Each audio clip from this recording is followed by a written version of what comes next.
Pequeñita misionera, la de perfume rosa, alma pura y candorosa, y el mundo se huye hacia eco hueterí en mi interior dolorido, como un fuego encendido me conozco en mí, como un fuego encendido me conozco en mí.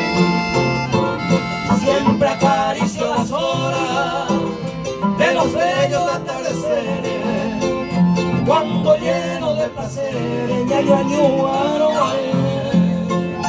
Amamos para oírme aquella dicha sin nombre, aquella de todo hombre de mi vieja sangre.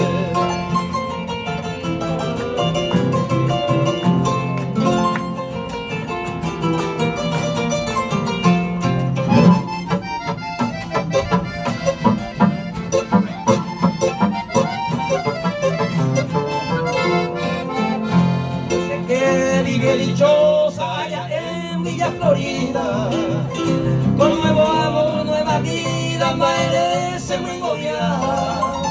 Fechante pa para aquel amor sacrosanto, que todo era mi encanto, ese corazón erecuá, que todo era mi encanto, ese corazón erecuá. Siempre acaricio las horas de los bellos atardeceres, cuando lleno de placeres ya yo añoro a él. Amamos para oírme aquella dicha sin nombre, aquel nombre de todo hombre de mi vieja sangre.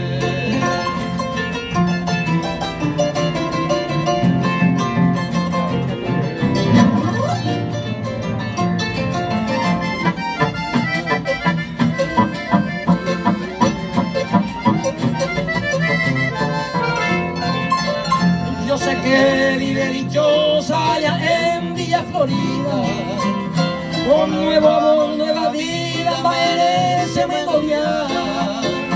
Pensante para aquel amor sacrosanto, que todo era mi encanto, ese corazón erecuá, que todo era mi encanto, ese corazón erecuá.